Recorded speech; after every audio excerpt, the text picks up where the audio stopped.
Welcome to Share Talk. Today I have the pleasure of speaking with Regency Mining's Andrew Bell, who is the chairman. How are you today, sir? I'm very well. Could we have a look at this week's sort of news items, mainly all based around sort of financial news releases? Could we have a summary of your half-yearly results there, please? Look, I don't think there was anything very exciting in the half-yearly results. What we're doing doesn't really come out in them, but you would have noticed if you looked at them, there was a slight improvement in the financial situation all around, both in terms of revenue and in terms of reduced personnel costs and in terms of profitability. But one of the things we looked at in that half year was how to slim ourselves down a little, get rid of extraneous interests or untidy interests that are non-core. So we did manage to get rid of a couple of them. And then we carried on pursuing the new direction, which had started with us getting into Horse Hill. We in a couple of years ago, got back in last year. So that's oil drilling near Gatwick. And to that, we added the coal bed methane interest in Oregon, which is expected to be listed shortly. And then at the end of the period, we were contracting to enter into the coal field in the Appalachians in the eastern United States. And we've continued to develop that coal aspect of the business since the year end, calendar year end. So in relation to Horse Hill, you obviously released further news this week that you've extended the license period. Could you summarise that for us, please? It's another tick in the box. It isn't in itself very dramatic news, but I think that the operator there, UK Oil and Gas, is doing a good job, very sound outfit, sensibly managed, and they're now based down in Guildford, near where their assets are, better than being in London. And I think they are making steady progress. The going to the council for the necessary approvals. On advice, they're going after the council elections, and that's not a necessity. That's a courtesy that was asked for because there will be some new councillors in at that time. And it's right for them to know about this, not because there's really a lot of discretion at this stage with the council, but because it's controversial in the sense that there are always some local protesters against it. So I think that the approvals are likely in about May, June, and then in the second half of the year you will see that drilling and test work. Looking at the other news item that you touched on there, it's the IPO of Curren Energy, and you're looking at that to be another potential source of long-term growth. Could you summarise what's happening there, please? Yes, Curren Energy is the remains of a company that had $100 million spent on developing coal bed methane in Oregon, and one particular institution that advanced them $30 million then took possession of the assets when it was unpaid, and is now relisting them in London at about $5 or $6 or $8 million dollars. And we have 4% of that so far pre-IPO, and expect to be at 10% when it lists. There are 5 wells already drilled, just not completed, and ready to be hooked up to the gas line that goes right past a few yards away. And the price of gas in Oregon is higher than the standard American price, which is called Henry Hub, because the competition is gas that's piped in from Canada, which is expensive. So this looks like a very profitable project. If the first 5 or 8 wells do okay, then you can roll out over a period hundreds.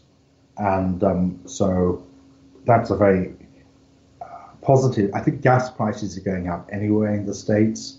This is a specific gas market, gives you good margins. Here's an asset where we're getting in something out of bankruptcy right at the bottom of the market And I think with the new money, it will have good prospects. So will that be almost a sit back and no further funds are needed in regards to that? Because one of our directors here is going to go on the board there. That's the plan. Yes, okay. Now, if we can have a look at the issue of equity and the update that you put out on the Alabama coal joint venture,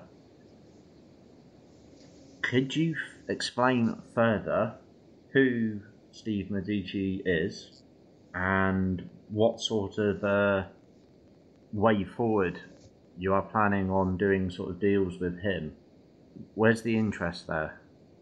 Stephen Moscicki is a Yorkshireman. He isn't in fact Polish, although you might think that from the name, but his ancestors came from Poland.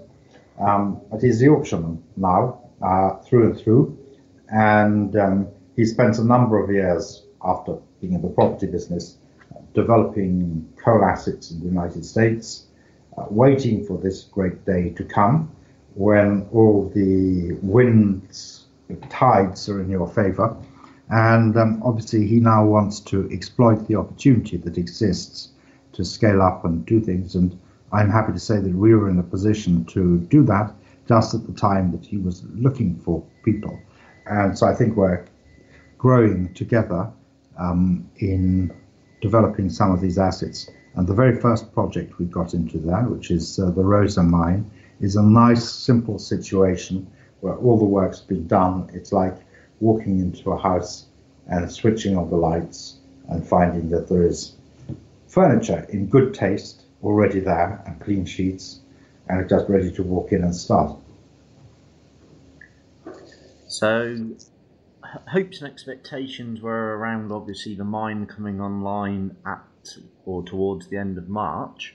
Could you summarise why that hasn't happened? Well, everything's ready at the end of March. The only element in all of this that one can't control is, everybody else can pass documents and things around by getting in the car and whizzing from place to place. The government there communicates by consigning documents to the post, so that there is a internal process whereby they sort of wend their way from box to box and then get put in the post. Then you have to wait for the post to arrive. So every time something gets into their hands, there is a certain sort of time lag. We should have had the necessary last document by now. We know that it's all been approved and everything because the inspector who gets sent out after it's been approved has already been and approved everything, on site. So one has to be a little bit patient with these things because you're dealing with people whose cooperation is absolutely essential, and relationships with whom are very important to us, and we don't want to be doing anything wrong, starting without every tick in every box in place. And so at the moment the plant is just washing other people's coal, but everyone is just ready, primed to go as soon as we're able. And at any time, any day, sort of mid-morning Alabama time, we could hear a good piece of news that will mean that the right documents have arrived, and then they get shunted around and stamped by a car, which takes a day or so or two, and then it's there. It happens. So in regards to the inspector then, you're effectively saying it will be issued, it's just a case of when? I'm not saying that it has been issued and approved. It's just that you have to get the copy and you have to get it stamped and filed with the State Records Office and then take it back with that stamp to deposit it at the Alabama Surface Mining Commission. And so that's sort of just a little bit of administrative stuff that has to be done at the back end. But it's everything that can be done has been done, and no obstacles are there. And the thing that gets triggered at the same time as they send out these documents of approval is that they instruct somebody to go on site and say, yes, that everything looks as if it's ready to go, and that has already happened. So we know the stage of the process that it's at,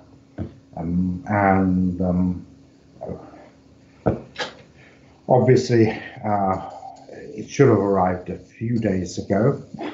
Good heavens, things can get lost in the post, and then you just have to sort the thing out. But you have to go with the flow sometimes. I mean, sometimes it pays to be impatient and push and shove, but sometimes, particularly dealing with the government, you just have to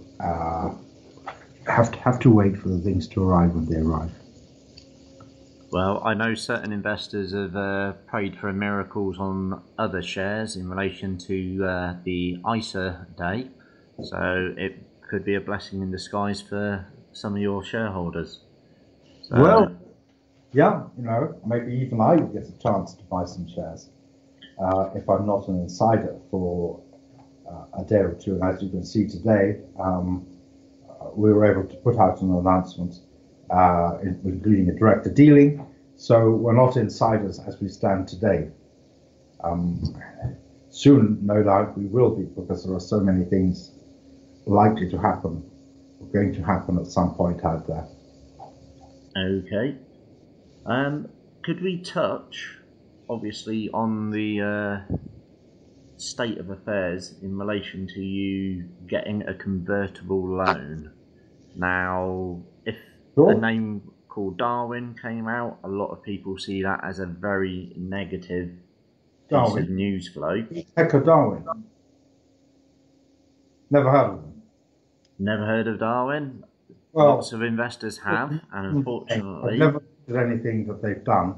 Never met them. Never engaged with them. Right. Now, obviously, this isn't Darwin. This is a totally different company. However, could you explain the rationale for your investors and for potential investors behind using the convertible loans at this stage of the market and with the company development, and again about to go into production? Yep. Well, we wanted money quickly in order to do certain things and keep progress and momentum out there. We can't keep on going back always to the same group of investors, because they've got quite a bit of money in already, and they can't produce it that quickly necessarily. And if you're asking people to exercise warrants, well, some people just want to keep some of their warrants for a while, and that's fair enough. We can push them to exercise some, but not all. So, we looked at what the possible sources were, and actually this looked like quite a good deal. If we're confident that there's nothing that's going to make the price go down and that it's going to go up, if we know, then the way that this works is essentially we have done a placing at 1.155 pence. When we were negotiating it, that was about the share price. And if you look at the price today, that is about the share price. But we think the price is going to go up. And so that's the fixed conversion price. Now, the one thing we can say is that this is a buyer, the YA fund, that's very well known to us. We've got a relationship with those people that's deeper and longer than anyone else in London. They trust us and we trust them. And they are not looking for 20%. They're looking for 100% or 200% of this.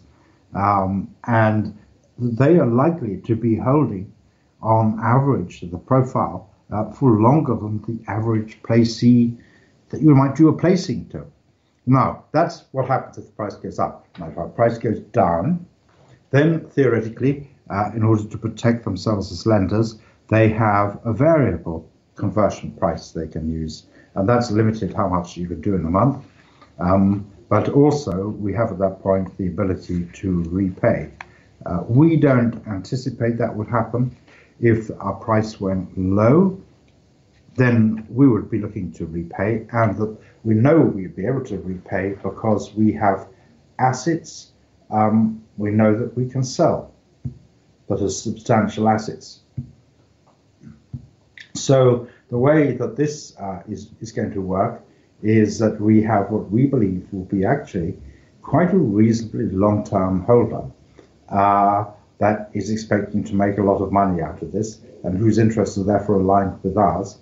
You're not talking about people who are going to be shoving stock out into the market all the time. No, I mean, these same people, they can do that, and it depends on the situation and the company and the instrument and what's been agreed and what the relationship is between the parties. But given all those factors and variables are known to us, and actually they're going to be the 50% shareholder in Curren when it lists, and they're letting us in, to take 10% and put someone on the board. So that gives you some idea of the degree of trust and confidence that has built up over nearly 10 years. And people who are looking at this as a Darwin facility, or what do they call it, as looking at it as something like that, are getting the wrong end of the stick. Why this large amount then at this stage? Well, to be honest, we had a $400,000 or just under debt to them that I think was originally taken out in 2011 as a one-year facility. And you can see, the fact that they haven't been sort of pushing it, been working with us on it, has shown that the relationship that exists there. Now, they didn't push us too much when the market was going down. Now, that's being rolled up into this thing. So it solves that as well. I mean, essentially, we're going to get rid of, in a rising market where we're going to be producing revenues and expanding, and we should have 2 coal mines in operation very soon, we are going to be getting rid of any vestige of debt. And we're giving some stock to people in essence when the price goes up, as we expect, at 1.15p. And if the price goes up a lot more than that, they'll be able to sell it at a profit. Well, if we did a placing, exactly the same would happen. We'd probably be issuing stock. We'd have been issuing stock at a bit lower. Depending on the broker, you might be paying as much in commission or slightly less, but could easily be as much. You'd probably be having to give away warrants. And the bigger the facility, the less control you have, so that you can get that stock absolutely showering back into the market. I think to vary the instruments you have out there is a good thing, and that's what we've done. So you've obviously expired the existing debt on the books, which as per your reporting was just under $400,000. Yeah, we have an instrument which is binary. It behaves one way if the price goes up, when it becomes essentially just like equity, but with a holding period that we think will be a bit longer, and it behaves another way if the price goes down. So what would be your key sort of summary points on the convertible loan note then, to sort of allay any fears out there for your investors? Just summarise some very, very key points. There shouldn't be any fears, because if there are fears, it just means people haven't analysed enough. I mean, it may be that if I did a couple of hours less work every day on the coal and the prospects and what we're doing, I would be nervous, and I would see this in a different light. But as it is, with the amount of work we're doing, the confidence we have, what's happening every day, we feel a level of confidence that makes it almost inexplicable that people should be doubting us when we've already seen the price go from 0.4 to 1.15 or whatever it is this year, and we've put in place some building blocks that are really taking the company much further forward. Our market capitalization now is 10 times what it was in the spring of last year, and the price is up to 250% of what it was then, and up more from what it was a year and 4 months ago. So people should think, we've done that. We're confident in what we're doing. We wouldn't take a reckless decision. We didn't need to take a reckless decision, so it probably isn't a reckless decision. Well, we'll have a look forward and hopefully, as you've worded there, hopefully have 2 assets up and producing. And on that note, my last question, which obviously I know you won't be able to answer 100%, Yeah. will there be additional fundraisings potentially needed to bring the assets that you've acquired on board? Well, we've got the assets on board, bringing them into production. This is one of the reasons why we want to bring them into production as quickly as possible, because obviously, there's a holding cost, there's a cost to doing anything, including holding assets. And so if you don't bring them into production, you don't get the cash flow coming in. So eventually you'll need to raise a bit more. But if you bring them into production, then you have the cash flow, and then it's very easy to develop things. And we also, as I mentioned before, we have an asset, in fact, a couple of substantial assets that we are looking to sell because they're now non-core, and they would bring in enough for all the needs that we foresee. Add to that the fact that we have quite a number of warrants out there, which, as the price goes up, we can expect people to exercise. And I would be surprised to see us going back to the market. In fact, I think that when we did this convertible loan, we were trying to send a bit of a signal that we don't want to go back to the market and place more stock out there. Okay, Andrew, it's been an absolute pleasure speaking to you as always, and we look forward to the next sort of news items that are coming along. Great, good to speak to you too. Thank you for your time. Cheers. Okay, bye.